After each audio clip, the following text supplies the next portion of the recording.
Corona ভাইরাসের উৎস নিয়ে বিশ্বজুড়ে নানা বিতর্কের মাঝে নতুন করে আলোচনায় চীনের উহান ইনস্টিটিউট অব ভাইরোলজি।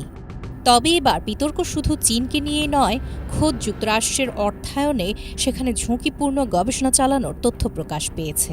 মার্কিন সরকারের নথির বরাত দিয়ে জানা গেছে, সরাসরি না হলেও একটি মার্কিন সংস্থার মাধ্যমে পরোক্ষভাবে উহানের এই ল্যাবে অর্থায়ন করেছিল ওয়াশিংটন।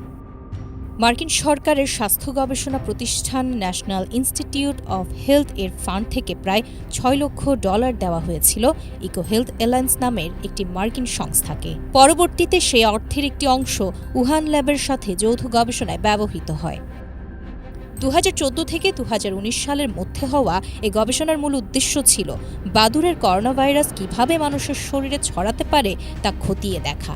তবে বিতর্কের মূল কেন্দ্রবিন্দু গেইন অব ফাংশন থিওরি। অভিযোগ উঠেছে, মার্কিন তহবিলের অর্থ ব্যবহার করে ল্যাবে কৃত্রিমভাবে ভাইরাসের সংক্রমণ ক্ষমতা ও শক্তি বাড়ানোর মতো ঝুঁকিপূর্ণ পরীক্ষা চালানো হচ্ছিল। তদন্তে দেখা যায়, মার্কিন স্বাস্থ্য গবেষণা প্রতিষ্ঠান NIH এর ফান্ড থেকে অর্থ পেয়েছিল ইকো হেলথ অ্যালায়েন্স নামের একটি মার্কিন সংস্থা, আর এই সংস্থাই সাব কন্ট্রাক্ট হিসেবে সে অর্থ তুলে দেয় উহান ইনস্টিটিউট অব ভাইরোলজির হাতে। মার্কিন প্রশাসন এ অর্থায়নের কথা স্বীকার করলেও ল্যাবে ভাইরাসের শক্তি বাড়ানোর মতো কোনো ঝুঁকিপূর্ণ কাজে তা ব্যবহার করা হয়নি বলে দাবি করছে। তবে বিতর্কের মূল জায়গা অন্যখানে।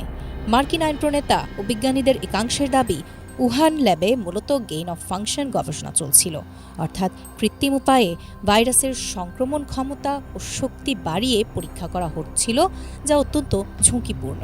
এই নিরাপত্তা ঘাটতি ও স্বচ্ছতার অভাবের কারণে পরবর্তীতে উহান ল্যাবের এই পরিকল্পে সব ধরনের মার্কিন অর্থায়ন সম্পূর্ণ নিষিদ্ধ করা হয়। ল্যাব থেকে করোনা ছড়িয়েছিল কি না তা নিয়ে বৈজ্ঞানিক মহলে এখনও বিতর্ক জারি আছে।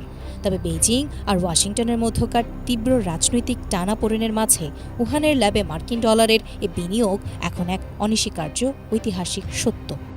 ল্যাব থেকে ভাইরাস ছড়ানো বিষয়টি এখনও চূড়ান্তভাবে প্রমাণিত না হলেও উহানের সেই রহস্যময় ল্যাবে যে মার্কিন অর্থ সাহায্য ছিল তা এখন এক অনস্বীকার্য সত্য।